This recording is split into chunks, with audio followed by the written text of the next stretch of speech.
Hello बच्चों। आज हम क्लास 12th के लिए मैथ्स के इम्पोर्टेंट क्वेश्चन करेंगे जो बोर्ड एग्जाम में आते रहते हैं। एक चीज़ ध्यान रखिए, यदि आपका कॉन्सेप्ट बिल्कुल भी ना क्लियर है तब भी आपको सवाल समझ में आएगा। मैं बिल्कुल बेसिक से समझाऊंगा, ठीक है। आपको देखिए सवाल क्या दे रखा है, पढ़ लीजिए। सत्यापित कीजिए कि फलन y बराबर e की पावर क्या है -3x। तब आपको सत्यापित क्या करना है, D square by upon D x square plus D Y upon D X minus 6y बराबर 0। इतने बराबर आपको क्या लाना है, 0, ठीक है। मैंने आप कुछ इम्पोर्टेंट्स पॉइंट्स लिख लिए, वो देख लीजिए क्या है। D over D X E की पावर एक्स, जब भी हम इसका अवकलन करते हैं तो यही रहता है क्या, ई की पावर एक्स। अब देखिए जैसे x की पावर n है, ठीक है। जैसे x की कोई घात होगी तो घात क्या होती है, आगे आ जाती है। और हम x को लिखते हैं जो भी यहाँ पर दे रखा होता है, और जो घात में से क्या कर देते हैं, एक कम कर देते हैं, ठीक है। अब क्या करेंगे, सवाल को उतार लीजिए। पहले क्या है, y बराबर e की पावर -3x, ठीक है। अब देखिए इसका मतलब क्या है, जो y का अवकलन है 2 बार किया गया है तभी ये डी स्क्वेयर है। अब देखिए ये क्या है, D Y upon D X, इसका मतलब क्या है, बाई का अवकलन 1 बार किया गया और ये क्या -6 बाई का मान उठाकर यहाँ पर रख देंगे। तो पहले क्या करेंगे, 1 बार अवकलन करेंगे फिर उसका पुनः अवकलन करेंगे, ठीक है। तो कर लीजिए इसका x के सापेक्ष अवकलन करने पर, ठीक है। देखिए बाई क्या करेंगे तो क्या हो जाएगा, D Y upon D X, इसका करेंगे D upon D X E की पावर -3x, ठीक है।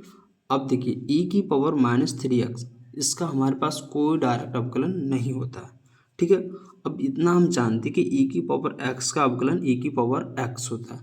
तो हम क्या करेंगे, एक बार e की पावर x मान लेते हैं सपोज इसको, तो ये कितना हो जाएगा, e की पावर -3x। ये हमने e की पावर -3x माना था, तो e की पावर ये x के रूप में आ गया। x यहाँ पे कितना है, -3x, ठीक है। अब देखिए x होता तो हम दोबारा नहीं करते, अब हमने इसे x माना है, ठीक है। अब बचा है -3x, आपको इसका दोबारा करना होगा -3x, ठीक है। अब देखिए e की पावर -3x है, ये इसका तो हम कर चुके हैं। अब देखिए यहाँ -3 कांस्टेंट है तो ये बाहर आ जाएगा। हम देखिए x का करें d ओवर डी एक्स, ये -3 होगा x, ठीक है। अब देखिए जब भी हम x का अवकलन करेंगे तो उसका कितना होता है, 1, ठीक है। हम ये बता देते हैं कैसे होता है। ये भी e की पावर -3x गुणा -3, देखिए x की पावर यहाँ 1 लिखते नहीं हम, पर 1 होती है। हमने आपको बताया था जो पावर होती है वो पहले आ जाएगी, तो पावर 1 है तो पहले आ गई, ठीक। x गुणा x को मैंने लिख दिया और इसकी घात 1 है, और घात में से हम क्या करते हैं, फॉर्मूले में होता है 1 को घटाते हैं। और अब देखिए e की पावर -3x, 3 गुणा 1 कितना, 3 रहेगा, और माइनस है तो माइनस का रहेगा। अब देखिए गुणा x, 1 में से 1 घटाएंगे तो कितना होगा, 0। अब देखिए किसी की घात जब 0 होती है तो उसका मान कितना होता है, 1। जैसे मैं a की पावर 0 लिखूँ तो कितना होगा, 1। इसी प्रकार x की पावर 0 तो इसका मान कितना होगा, 1। अब देखिए 1 का गुणा -3 में करेंगे तो -3 ही रहेगा, तो ये कितना हो जाएगा, -3 e की पावर -3x। ये क्या चल रहा था, D Y upon D X, D Y upon D X. देखिए अब हमें D square by upon D x square भी निकालना है, तो हम क्या करेंगे, इसका पुनः x के सापेक्ष के सापेक्ष अवकलन करने पर। ठीक है, तो देखिए इसका हम करेंगे तो कितना हो जाएगा, D upon D X D Y upon D X. अब देखिए ये -3 है, ये कांस्टेंट होता है, अचर होता है, तो हम इसे बाहर ले लेते हैं। क्या बचेगा, D upon D X E की पावर -3x। ठीक है, अब देखिए D Y upon D X, इसका जो वाई था उसका अवकलन किया तो D Y upon D X हो गया था। अब हम D Y upon D X का अवकलन कर रहे हैं, तो ये एक बार और करें तो कितने हो जाएगा, 2 बार, d square upon D x square. ठीक है, अब देखिए -3 है, कांस्टेंट दे भारी रहा। अब देखिए हम इसको मान लेते हैं e की पावर x है, तो अब हम जानते हैं e की पावर x, तो e की पावर x ही होता है, तो ये टोटल में पूरा लिख दूंगा 3x। ठीक है, अब ये बचा है, इसका हमें दोबारा करना होगा, d upon D x -3x। ठीक है, इधर ये चल ही रहा है, बराबर -3 इंटू ई की पावर -3x। अब देखिए -3 कांस्टेंट है, तो ये बाहर आ जाएगा -3। अब देखिए x बचेगा, मैंने आपको ऊपर समझा ही दिया है, ये वाला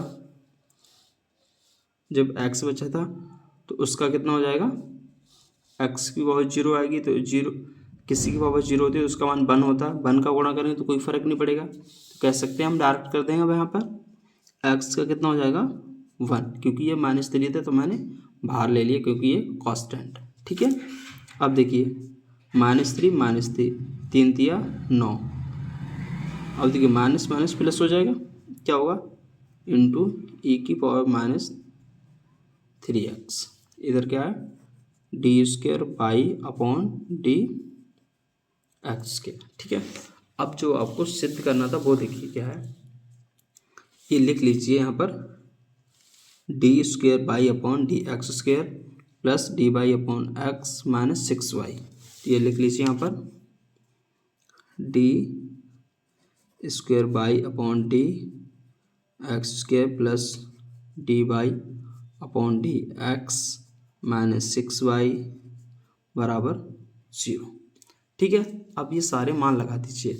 अभी मैंने निकाला है कितना है, D square by upon D x square 9 into e की पावर -3x। तो लगा दीजिए यहाँ पर 9 इंटू ई की पावर -3x प्लस लगा दो, प्लस लगा दिए मैंने, D Y upon D X का मान कितना आया था, -e की पावर -3x -3 e की पावर -3x। ठीक है, अब देखिए -6, अब देखिए बाई भी हमें दे रखा है, यहाँ पर कितना है, e की पावर -3x, तो बाई भी लगा दीजिए यहाँ पर, e की पावर -3x। ठीक है, इसको सॉल्व करने के बाद हमारे पास 0 आ जाएगा, तो हम कह देंगे कि सत्यापित हुआ। ठीक है, अब देखिए 9 e की पावर -3x प्लस का गुणा माइनस से होगा तो माइनस हो जाएगा, -3 e की पावर 3x। अब देखिए इधर क्या है, 6 e की पावर -3x। ठीक है, अब देखिए ये भी माइनस के, ये भी माइनस के, देखिए e की पावर -3x यहाँ पर भी है, e की पावर -3x यहाँ पर भी है। देखिए माइनस माइनस क्या हो, जुड़ जाते हैं, और चिन्ह किसका रहता है, माइनस का ही। तो इधर क्या है, 9 e की पावर -3x, 3 और 6 कितना हो जाएगा, 9, माइनस का तो चिन्ह माइनस का ही रहेगा। ठीक है, और कितना है, e की पावर -3x। ठीक है, अब देखिए ये प्लस का ये माइनस का तो कट जाएंगे, तो क्या बचेगा, 0। इसमें से ये घटाएंगे तो 0 ही तो बचेगा, और हमें लाना क्या था, 0 ही लाना था। ठीक है, इसका मतलब जो हमें आंसर लाना था वो हमारा आ गया। ठीक है, तो कह सकते हैं सिद्ध हुआ।